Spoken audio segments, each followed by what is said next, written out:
last game.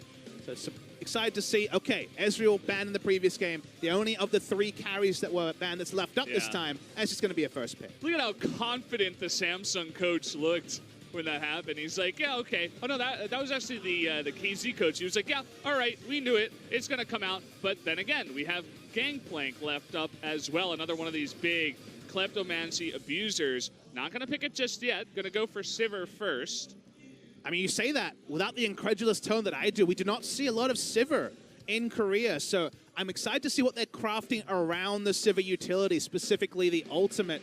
In terms of laning phase, 2 AoE pushing abilities compared to Ezreal just trying to fish for Q stacks and also for kleptomancy off of those Qs. So this is something different. We saw very little Sivir, especially from Prey. I believe Deft was the only person that played it last year. So different strategy coming from Kingzone. It does mean a turbo rise already with that Sivir speed up. But they give away the Gangplank, and now you got 2 members on KSV that are going to have Kleptomancy. Malzahar, another guy, he doesn't get banned out, got banned out a lot in LPL, but one of the top-tier mid laners as well. KSV's composition is looking insane, Papa. But think about this. They hovered the Gangplank and then left it open. They're going for this counter pick. Very big counter pick in Korea is Spellbook top Vlad. Heavily expecting this to be Rascal playing the Vladimir. Vladimir runs over Gangplank in lane without an insane amount of assistance. You want to go for your Trinity Force as a fast build. You want to be able to avoid things like magic resist. This is Kingzone basically saying, hey, take the Gangplank. We have the counter pick. Now actually making it work and also playing around Rascal being the one who has the impetus. Remember, when you're in a counter matchup, both sides know the story. Both sides know what's expected. A man with a lot less experience than Khan is going to have to try to engineer the downfall of QVIC. I'm sure he's been playing a lot of Vlad. Very popular pick nowadays. Look at that first ban by KZ. They take away the Janna, something that could counter not just the Sivir, but also the Rise and the Vlad. That's straight in your face. We're just going to roll you over composition. They're going to take away that big disengaged support. You see Kha'Zix is banned on the side of KSV once again. Neither side has picked their junglers just yet. When it comes to solo queue, Rascal's second most played was the Vlad, largely against Gangplank and Gnar, trying to beat some of those top matchups. So that is why we see the Vladimir locked in. They're confident, even though he is the substitute who may not play many games after today. And I love that you point out the Janna ban. We were speaking in game 1 about how the meta was hyper carry and tank support. Then you start thinking, okay, if you assume tank support, what's always done well against low harassed tank supports was Janna. Even after all the Janna nerfs and the changes in the meta with Ardent Sensor gone, Janna lanes well against tanks and then counters them, but also counters the comp that Kingzone drafted themselves, because as you mentioned, everyone's rolling in there with Engage. So very smart ban on the side of Kingzone. And speaking of Engage, more is banned away with the Alistar ban as well. Yeah, the Alistar taken away by KZ, and then Jarvan taken away by KSV. So won't be seeing Ambition on the Jarvan this time. They banned it away from him. Don't want to let KZ get that first pick in the phase 2. And, well, the Taric does come out. So nice bit of team fighting presence for KZ. Look who's locked in here. It's not Haru playing this game, but it is the Rengar. Famous pick for Haru. Ambition has also played it in the past. KSV are in an awkward spot because you consider what Kingzone have drafted. They've drafted a god teamfight comp with everyone running as fast as possible with the Sivir ult, the Ghost that eventually will be put in via the Unsealed Spellbook to the Vladimir, and then Taric for invulnerability. And KSV have basically been forced to opt into teamfight as well because you know what the icing on the cake, what the cherry on top is for the side of Kingzone? It's the Vladimir will also win the split push against Gangplank. So they're kind of winning in multiple ways. Jungle here was left wide open, but I'm telling you, Peanut has razor-sharp sights for one man and one man only. That's Ambition. Wants to try and take him down again. It's going to be a different type of battle warding, but it's going to be the Lee Sin trying to ruin Rengar's day. I love Peanut's debut on this new team of Kingzone. He plays Nidalee first game, doesn't go well, but you know, he shows off his Nidalee once again, then he goes straight back to his tried and true Lee Sin. Gonna be all over Ambition, as you mentioned, a big presence from the jungle, trying to just win this early game for his team, get them ahead so they can have that late game strong team fight. I mean, the Peanut fan's gonna be in ecstasy because you think back to summer, Peanut wasn't even the best Lee Sin on his team. Blank was the better Lee Sin player. He wasn't able to play the Nidalee, didn't fit into the game plan. Now he's played both. His confidence didn't pay off in the first game after a good start. Wants to stick the landing here. The famous Peanut Lee Sin that was on a win streak in spring oh so long ago on SKT is brought out this time on his new team of KingZone. The Peanut fans are in ecstasy. I'm in ecstasy, man. I'm so happy to be back. This is so much fun here for LCK. Both of these teams have really put on a show so far. We're only jumping into game number 2 of this best-of-3 series, guys. We are going to see double Kleptomancy on Kive and Ruler Ambition on the Rengar. Very interesting one. We'll talk about it more in-game, but Prey on AD carry Sivir also running the Unsealed Spellbook. So we saw Alistair move to Ghost. I'm not sure what Prey will move to. Could be a Ghost as well. You know who I saw doing this is I'm a Cutie Pie. No joke. We'll talk about it as we get into the game. But either way, guys, we are going to be jumping into game number 2 of KingZone. Dragon X versus KSV. Let's do it.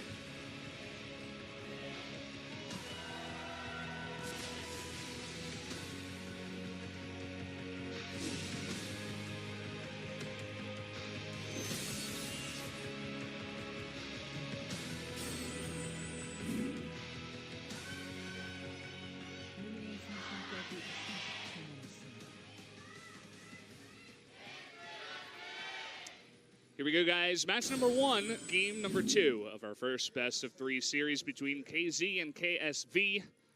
And you were talking about interesting runes that were picked up. They're not shown on the screen just yet, but I suppose we can talk about them anyway, Papa. Yeah, Unsealed Spellbook ×3, BDD, Rascal, and Prey all running that spellbook that just won't close. It can't be sealed. It's the most open spellbook of all time, whereas you Bling can read Bling, anything you want. It's not sealed forever. It's Bling Bling on the side of KSV, double Kleptomancy, and then the spellbook also for Crown. Those are the interesting ones. I feel like KingZone have a lot of answers and also opposing questions that KSV compositionally don't have the answer to like they did in game 1. So I'm really, really a big fan of the draft here from KingZone, but even a winning draft in League of Legends, the hard counters just aren't quite as hard. They are a little bit more situational, so need to hit your win conditions. So while I like the setup, no guarantees that this will be a equalizing game for KingZone. Yeah, and what I was talking about before we went into the game is Cutie Pie playing Sivir with Unsealed Spellbook, and I don't know if this is the pro level strategy or if he was just trolling as he normally does, but he was taking teleport, and what he was doing was just pushing nonstop. He push, then he teleports to another lane, then he pushes, and if he's not done with his lane, he'll teleport back to his lane, and then continue pushing that once he gets past this early game where he'll have heal just to make sure that he stays alive. But it gets pretty ridiculous because Sivir's presence all around the map gets very well felt by the enemy team and her teleport. I mean, Sivir Vlad are both insane AoE wave clearers. The best of times, they are both very powerful in that regard. KSV, Malzahar, does decent with high AP numbers at pushing quickly, but otherwise, they can't match that tempo. And then if you can have multiple pushing lanes against a Rengar, if he doesn't have the space to look for ganks that can really hold him back, his top lane, Rascal's only level 2, probably doesn't have a point in W yet. Rengar for now. Ambition is going to focus on picking up the Krug camp before he considers his options in top. Yeah, you'll notice the minion, I should have looked this up. Dematerializer. Minion dematerializers taken on both BDD and Prey. So just adding a little bit more potential lane push for both of those members. I was a little bit surprised to see Vlad not taking it. We saw that yesterday. I've seen it a bit in solo queue. Perhaps just one of those free-ass boots, Papa. The free-ass boots are definitely a favorite. Shout out to Captain Flowers, who came up with that particular name for the free boots mastery. You'll notice in terms of starting items, Rascal is running the Spell Thief's Edge. Now, in terms of the early laning phase, because there's the penalty for killing minions, won't be getting too many procs. Even the Bandit's not going to stack it up fast, but you just rush the Twin Shadows effect. You just rush into the Frost Queen's claim. The penalty's no longer there, and Vladimir having a 50% MS increase on spell hit is insane in the late game. You can do both gap close and also scouting with the ghosts as well. So just a really nice itemization choice, and even the 10% CDR to get him closer to the cap. It's very nice, as we were talking about, not just the AP junglers, but top laners like Vlad, mid laners like Echo, just anything that you want to get on top of someone with. It's pretty abusive. There's that TP I was talking about, already picked up by Prey. coming into the bot lane. He's not going to miss any of his CS, but he's also going to keep up the pressure, more importantly, in the bot lane. And the Relic Shield already turned into the Targon's Brace, so more gold for Gorilla. Able to hit something like a Locket earlier, a Redemption earlier. We usually focus on the overheal and also the benefits for the AD carry sharing gold. But the support picking up gold is not going to lead to an Ardent Sensor anymore with the change that item. But any extra gold to supports helps AoE teamfights. Any extra tankiness for the rest of his team will be big for the Tarek.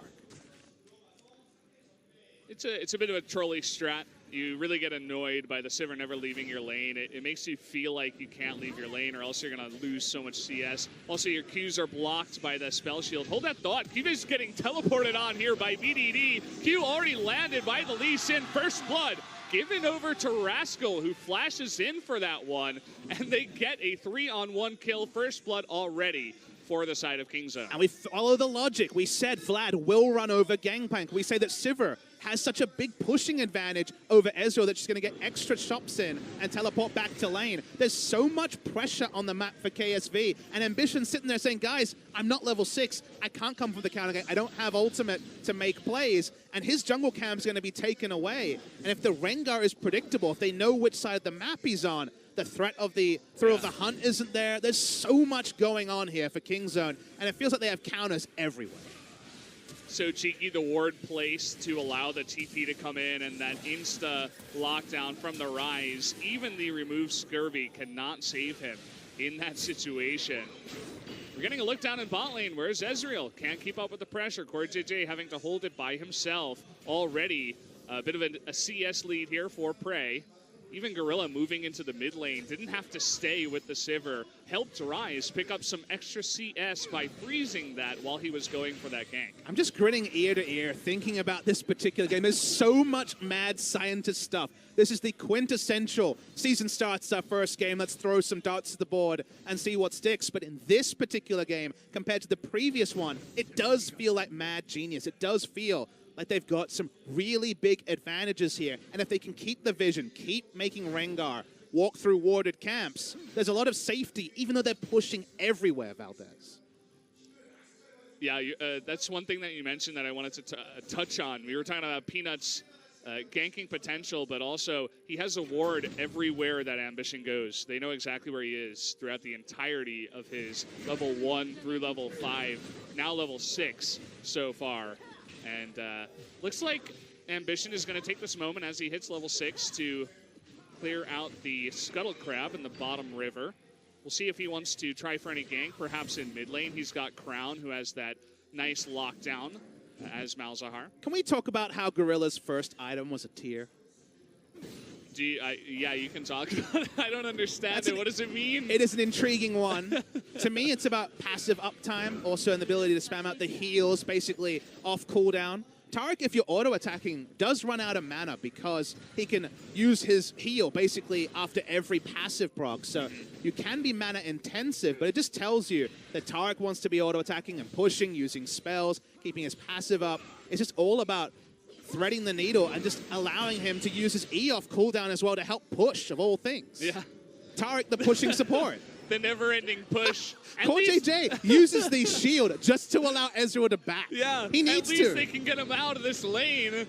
It was so oppressive, but he actually finds his way out thanks to CoreJJ. Now hitting level 6, but he's definitely feeling it, picking up a tier of his own. So if you're KSV, right now you're sitting back being like, crap, we're in a pretty bad spot here. Starting to understand and unpack the teleport coming through from the Sivir, the top lane shenanigans, which are going to continue. Okay, and the ultimate landed, but a Q miss by Peanut. And with the TP coming in and the Gangplank ultimate blown, they are not going to die for that one. Didn't have eyes on Rengar either for the lane gang, so smart of them to pull away. Frost Queen's claim already complete here for Rascal, so now we'll be able to stack up the quest gold that much faster. Doesn't have the minion penalty to deal with anymore. To finish the point on KSV, though, they can still play through mid. Malzahar is always seen as a counter pick into Rise, able to burst him down in one rotation, especially if Rengar's there to help with a bit of damage as well. So mid lane is the only area where KSV is like, okay, we're getting pushed in a bit, but we have counterplay. We do have ability to take them down. The other lanes, they're a bit more on fire for the side of KSV. Yeah, we saw that instant response of the Sivir once the Ezreal was first picked, and it's pretty obnoxious. We're already seeing how many times you can spell shield the Q. Those Qs that are supposed to be free, that are supposed to get you Kleptomancy procs, they're just denied over and over by Prey against the Ruler. So seeing that Sivir pick, perhaps more in the future against the Ezreal. Ambition spotted on a zombie ward. They know he's top side now, so Peanut could look for a lane gank here on bot side. Gorilla not even able to complete anything other than his Targons, but stacking up the tier, which, again, we're talking about competitive Taric with a tier. This is happening in front of our eyes, Valdez. I still can't believe it, but we'll see what he wants to build that into. Any thoughts? I mean, is he going to build it into anything? Perhaps he just uses it for the... Not anytime soon. now. That's definitely a 6th item dream there. The tier will just sit on it. I guess you could build a Manon. I guess you could go for another item, but I don't think you will anytime soon as bot lane. Ooh, okay. Exhaust is forced to be blown as the ultimate does come out, but... He has infinite mana, so he can just Q a million times and be full health again. He almost is full health, has the regeneration.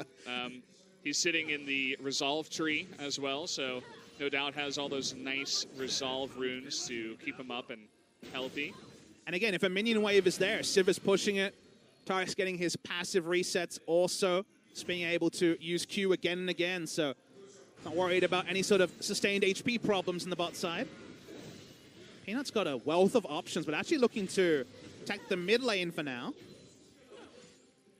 Yeah, he just had that one moment up in top lane. Second gank got denied by the TP. This is an interesting play. Ambition at 11 minutes already going for the Rift Herald.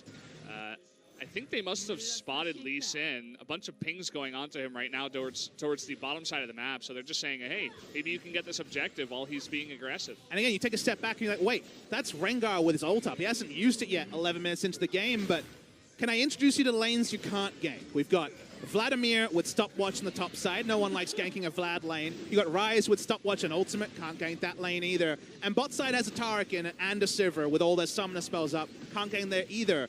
So crazily, Rengar with Warrior Enchant, his best use of time is killing a damn Rift Herald at 11 minutes into the game. Hey, it's a good trade for him. He takes it out. Only a Cloud Drake goes over to Kingzone. It's going to help out their already oppressive engage and movement speed. But Rift Herald is always going to be better than a Cloud Drake. And so he does take that out. Rengar's the ultimate carnivore, and he's got a vegetarian buffet available to him. That's all he can look at, is looking for these minions, these monsters. He can't look to actually kill anyone, to get his passive going either. The hunt is certainly not on. He's forgotten about the hunt. He left his notebook at home. Doesn't know who he's targeting. It's just about the champion pick and about the fact there's no options for Ambition. And then we already said Kingzone have the God teamfight comp, so it's not like farming up is going to necessarily be a win condition either, barring significant mistakes from Kingzone. Okay, we got an opportunity here. The Vlad with stopwatch still available. The silence is going to miss, but the flash forward and the lockdown. There's the stopwatch, but there's no help for Rascal here. Silence is going to pick him up. Ambition going to 1v1. Look at this. Level 9 Rengar against level 7 Peanut. Trying to get on top of this. The Realm Orb will be able to help out the Peanut. He does get away just in time with the help of BDD, but Peanut not looking as strong as he did earlier on in this game. He's 2 levels under Ambition as well, to his credit. He's done what Ambition could always do, whether it was CJ Ambition or Samsung Ambition, now KSV Ambition. Farming the jungle was always one of his strong points, so the power farming and not ganking is at least meant he is at a very healthy point. Nice move there from KSV. Hard to make a gank stick onto a Vladimir, but that time he overextended a bit too much. Ryze wasn't there to shadow. Nice little kill on to start things up as, okay, that happened. Huh, just not expecting the Vlad to get back that early, I suppose. He had his TP up, he used it, got on top of it. I hope we get a replay, because I don't even know how he lost the start of his health there. Didn't even require a Hemo Plague from Vladimir. One rotation of spells enough to take him down. Maybe his smite was down and he was trying to just clear Krugs and go back and took a little bit too much damage. Either way, maybe getting a little bit too caught up in his power farming. Looks like that's what's going on he here. Just took too much damage from Krugs and died. Exactly. That Frost Queen's claim, I mean, it's one combo from Vlad, you're not getting away. Most Ambition thing I've seen in a while is bot lane gets a bit frisky. Yeah, Peanut trying to have some sort of impression on one of these lanes after that first gank. Not working out for him. World champion, folks. World champion on your screen. League of Legends is a funny old game sometimes. Earlier today, you walked into the makeup room, and every single former Samsung player that you walked into, you're like, world champion, ruler. They all just like awkwardly laughed at you. Like, what is this guy saying? As you well know, we have the respect culture in Korea. Yeah. But I always say that being a world champion trumps any sort of hierarchical respect as Rascal goes for turret dive. Stopwatch is going to help out with that ultimate. Rascal is going to actually respect the fact that he cannot take out the Kive. Perhaps didn't know exactly where Ambition was. He doesn't have 5 points into Tides of Blood yet. If you do, you basically have it off cooldown in 4 seconds or so. And doesn't have a lot of CDR, only the 10% coming through from the Frost Queen's claims. So another 20% CDR, and he was definitely chasing for the kill, but he got the objective. He has a CS lead. It's cementing the fact that this is a lane counterpick. That's why they left the Gangplank open. I think we got to look at Sivir's runes earlier on, but I'm not sure if we got to look at Ezreal's runes. There was some talk about that rune that gives you 100 extra health for... Celestial Body? Yeah, Celestial Body, but you have 10% less damage for the first 10 minutes. Also picking up Iceborne Gauntlet, you can see that the shields never disappear. So Iceborne Gauntlet, one of the reasons it's preferred, even in comps where you're lacking damage, which is not one. Remember, they have Gangplank carry top lane, they have Rengar who do damage as well. But people are heavily preferring Iceborne Gauntlet because you already have double max health shields with Overheal and also the Targon's Brace quest shield, and then the armor interacts with the extra health from shielding and means you're even more tanky. So when it comes to a 2v2, having armor really makes you basically unkillable as an Ezreal. Yeah, so he's going to be sitting pretty. It is after 10 minutes, so he gets his damage back if he did take Celestial Body. We did see the Rift Herald kind of pathetically going up into the top lane. Looks like it got delayed by Rascal, who handled that 1v2, and you can see that the top tower is pretty healthy as well still, so not very effective. I mean, Vlad, Gangplank just can't do anything. He had to go Hex Drink to not die. He's not going this for anything other than just trying to live in lane. Obviously, you want to rush Trinity Force, but even to farm in lane, he doesn't have the luxury of going later for the Hex Drink. He needs it early. This means that he's going to be completely on the back foot. That's why Ruler's trying to push, but pushing against Sivir, definitely an exercise in frustration for an Ezreal. This is the 3rd time that he's used his ultimate just on the wave. He has to. He's not even like trying to kill them. He's alone 1v2. He's just like, I need to push this just to not get pushed in. It's 3rd time. I mean, usually our analysis would be, all right, isolate the Ryze in mid lane, get a gank in there, gank for it, that's great. But to do those sort of plays, for Malzahar to flash on a Ryze, you need vision, you need map control. They have none in top lane. They've already lost the turret. They have none in bot lane. They have to ult the minion wave just to hope to push the lane. And that means that that's extra safety for BDD because he knows that there's no chance that they can be so confident to make a play around mid lane when their side lanes are completely on fire. And Ambition will keep fighting. Yeah, he's sitting at 138 CS, the same as Gangplank, who is in the top lane currently. Lee Sin, Peanut cannot say the same about himself, falling pretty far behind his Ryze and Vladimir, who, you know, to be fair, are very far ahead of their lane opponents in Malzahar and Gangplank. So they're using their gold on QSSs as well. Both of them want to be able to push up. Even if that gank comes in mid lane, QSS available now. Rascal got ganked once and was like, no more of this, and bought a QSS of his own, both for the mid-game fights and also just for their laning phase. They don't need to have tabs on Malzahar at all times if they have that suppression. Sorry, the QSS. Yeah. Spo TV production got an upgrade here in 2018. We got stuff like jungle proximity. Turns out to be the same for both Ambition and Peanut. Not very much is the amount, 18 seconds, and just one successful gank for Peanut. Not the most active early game, only 3 kills so far in 18.5 minutes. And we have the heat map as well. As was the case with Cuz, expect the same with Peanut in the King Zone lineup. Not going to be a lot of attention to the bot side. Famously, Prey and Gorilla got the lowest jungle attention of any team at Worlds. I believe it was any team in the LCK as well. But basically, push and leave is the strategy here for Prey, as the teleport has told us. That's all he does. I mean, at least Ruler and Score JJ have done a decent job so far. They haven't lost their turret either. Is pretty healthy. It's above half health.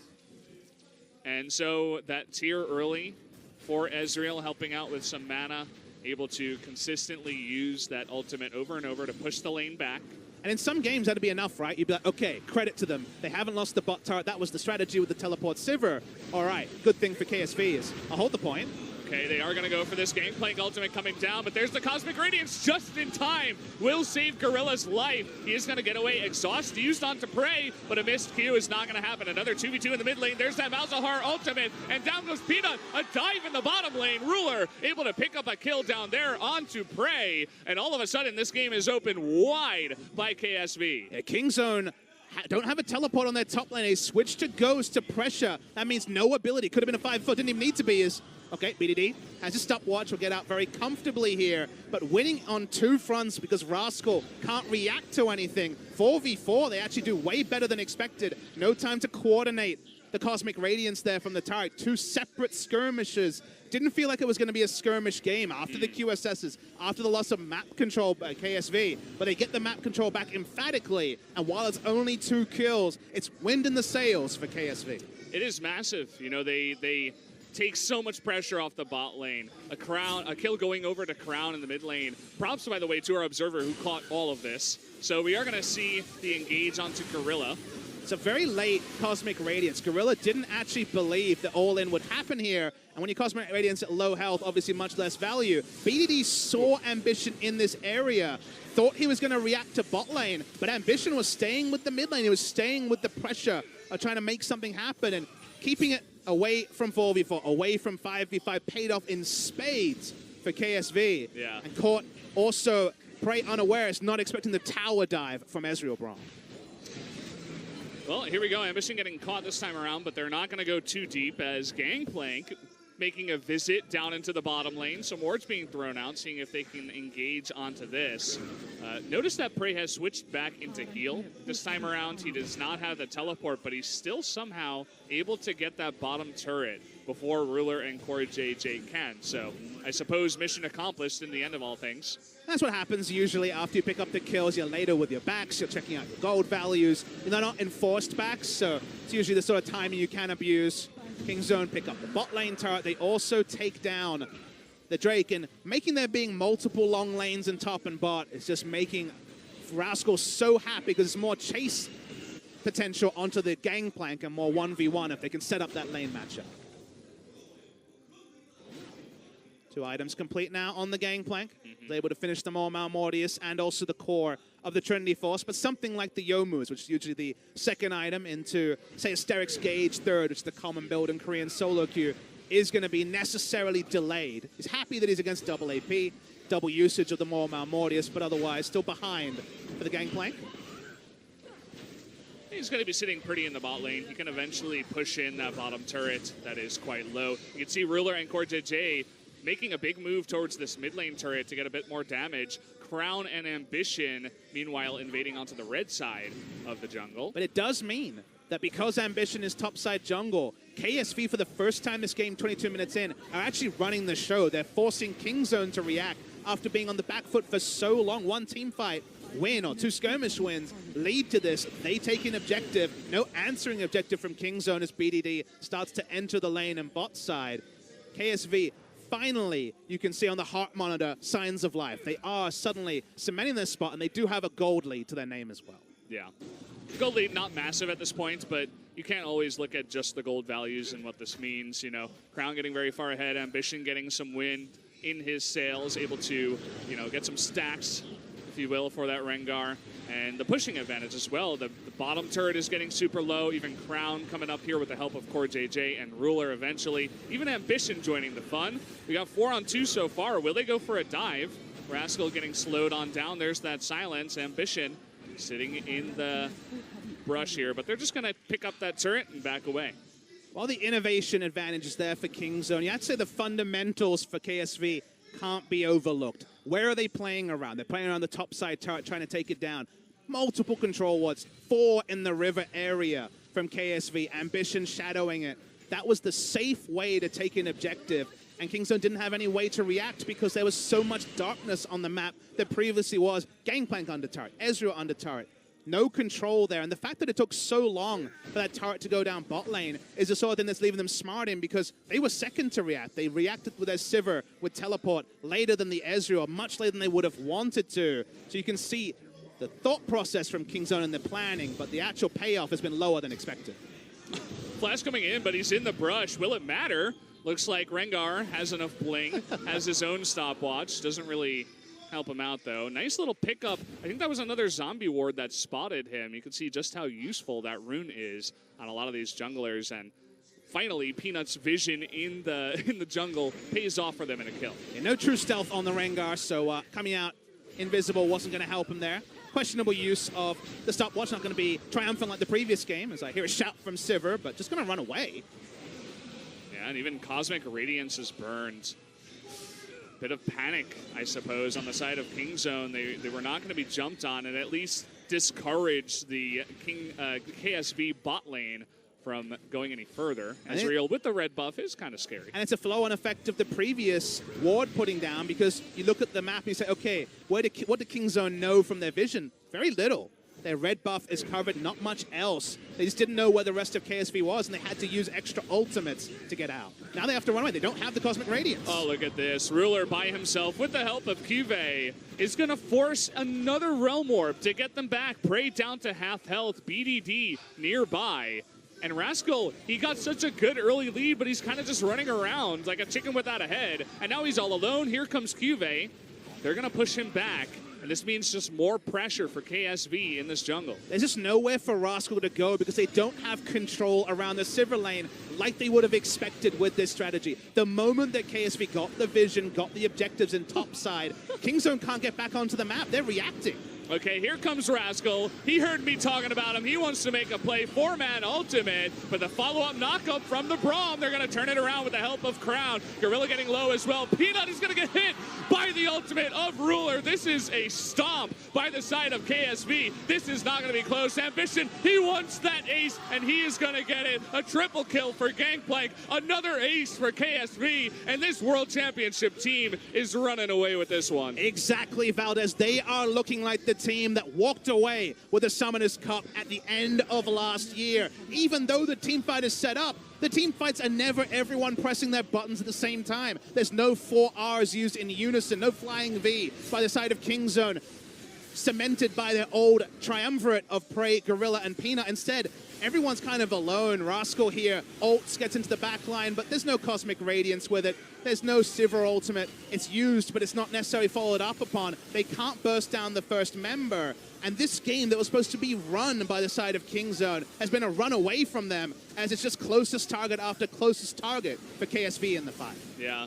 Crown, nice patience there. Saves his ultimate for the Rise, who he did have QSS, but it just delayed him that extra second for them to pick up another kill and complete that ace towards the end of it all. But man, this is a bit out of hand. You have the Kleptomancy paying off now in dividends. Gangplank on 3.5 items. Ezreal on 3.5 items. Everybody is just out of control. Even the Malzahar finishing the Void Staff, picking up a needlessly large rod. A finished Banshee's Veil as well. What are you going to do against these big 3 tanks? Not even to mention the Rengar, who already has Guardian Angel. And it's a game where the gold rate actually does factor in, because it's sort of game where if Samsung or KSV were up 3,000 gold, you'd say, okay, but compositionally, Kingzone have the better teamfight comp. Composition doesn't really matter when it's 8,000 gold plus. Valdez, as turrets keep going down. Doesn't matter when you don't have map control really in any spot. As well, we're all ulted backwards. That was a celebratory moment. That was a bit of the champagne cork. A little there. bit of BM, you know, just to top Don't it all even off. need this. They're going to 2-0 one of the most hyped teams in all of LCK, and he's like, yeah, I'll just ult backwards. Meanwhile, Cuvee is going to get picked off here, but doesn't really matter here for KSV. They're pushing into the top lane with that Baron buff. Down will go a turret. Will they push any further, or will they pull the old Samsung strategy and just back off and play it safe? Looks like that's what they will do. It's funny how even with Kingzone throwing out all these different strategies, after the game, if you're doing the recap, you'd sit there and say, well, Kingzone had some things that KSV didn't really know how to deal with. Early game went the way of Kingzone, as expected, just given the matchup. Samsung versus Longzhu was early game versus late game in KSV's favor. Sorry, in Kingzone's favor. But as the game went on, one late Cosmic Radiance, winning skirmishes in mid and bot lane. From there, Samsung or KSV have really never looked like losing. They've cemented their foothold so smartly with vision and macro play and all the innovation in the world. just can't repel stock standard reliable League of Legends, which is what KSV plays in spades. They are looking so solid, so strong, untouchable at this point. I was looking at the composition of Kingzone coming into this, and I'm like, how can you stop it? This looks crazy. They're going to run straight at you. You can't really do much, but KSV have taught me a lesson, and a lot of people a lesson, especially Kingzone tonight, that you can't just draft this composition and get away with it. Sort of game that's going to be, inhibitors. If I'm a coach, I VOD review this game because Kingzone's can't work till it didn't. And in emphatic fashion, it certainly hasn't. Are we going to see a dogpile under a turret? For now, it's just the Rengar ultimate. See, Braum can eat a bunch of these turret shots for as long as he wants. But they're going to play it safe. They already take out the 2 inhibitors. They'll wait for the lane. They have that cannon Baron buffed and pushing. No need to bite off more than the 2. That wouldn't be a KSV move. That wouldn't be more on the Kingzone side of things, but a couple of ults. I just want this turret right now, Valdez. Look at Peanut. He's already below half health, pretty much useless at this point. Not the start he wanted on Kingzone, that's for sure. Okay, Crown is going to try to ultimate in. We do have a nice Cosmic Radiance. This is their chance. They are going to take out Crown. Peanut is going to go golden. Rascal in the back, 1v3. He goes golden himself. Will he have some support? In comes the Rise by himself. He's low, though. He goes golden as well. It's a blink-filled game. Can they actually win the fight, though? Here comes Ruler. Still full health. Rascal, Rengar's ending the game. He's not in this one. And look at this. Rascal, though, is going to get back his health. Ruler is going to pop forward. And with the health of Cube, is going to take him out. Ambition is going to work on the Nexus turrets. It was a nice little show, but it doesn't look like KZ is going to win this fight tonight. Just a single Nexus turret. Rengar didn't even want to fight. Just wanted to go for the economic victory by pushing down first the inhibitor, then a Nexus turret. That was the fight. You thought, okay, they've layered everything, but the items aren't there. It's over 10,000 gold lead for the side of KSV. 4v5, they were able to roll through, and Kingzone only have the dregs of their base to show for all of that. Ambition's like, guys, I got to get home to the wife. Come on, let's just end the game. Get to work on the turrets. I don't want to do this fighting thing. So you watch the replay here. Okay, it's going to be a true fight. Vlad gets way into the back line. But I love just thinking about what Ambition says. Ambition's like, all right, I'm tussling the backside. All right, I've been popped into through the Guardian Angel. Then the rest of the team tries to kill everyone else. 4v5, they're able to fight them off, and Ambition's like, well, okay, I'm going to go kill an inhibitor. I'm going to go kill a turret. Ambition playing an economic way. Love to see it. Full screen him. This is how you win games of League of Legends. Not the kills, not the pentakills. So Nexus going down, and his team didn't spare him any blushes either. They were able to pick up a kill, 4v5. Yeah. Players like Ambition have a big role on teams like this, going for the objectives, does the dirty work in the back line. And either way, I mean, you were talking about the gold lead, and we were mentioning all the items, but Ruler, they got on top of him, but then he just arcane shifted away, and from there, they lost everything, right? The Ghost was down on Vlad. You know, the Rise, he had used his Realm Warp. There wasn't really an opportunity to get on him, and then it was all just his Rift. And okay, here we go. Kingzone trying to make one last-ish effort, but not going to go in after the Realm Warp. In comes Core JJ. He's going to get one knock-up onto Prey. Forces Cosmic Radiance. Yeah, that he does, and they just immediately back off. Look at the Nexus turret, already super low. And Ruler trying to go 1v1. Ambition now going super deep. He wants a little bit of a show himself. Trying to flash away. Will Rascal pick up a kill? Yes, he will. But in the end of the day, KSV is going to be the one doing the killing, taking out the rest of them, and taking out the Nexus in this 2-0 victory over Kingzone Dragon X. KSV are so damn good at Standard League of Legends, Valdez. They were thrown so many kitchen sinks, so many curveballs by the side of Kingzone over 2 games. This one especially, the Mad Scientist teleport, Sivir being played by Prey. The Vladimir counterpick into the gangplank, and please remember that it worked to a point. But that one time we watched bot lane and saw that the turret was still above half health, we wondered, how could this be? We're seeing someone have to ult just for wave clear. A Braum have to put up his shield just to allow his Ezreal to back. But Kingzone couldn't stick all the smart plans. In fits and spurts, they had ways to win the game, but they never actually closed on those win conditions. They just opened them. They just asked questions, but weren't even there to see the lack of answer from the side of KSV. And then KSV got one little advantage. They won those 2 skirmishes around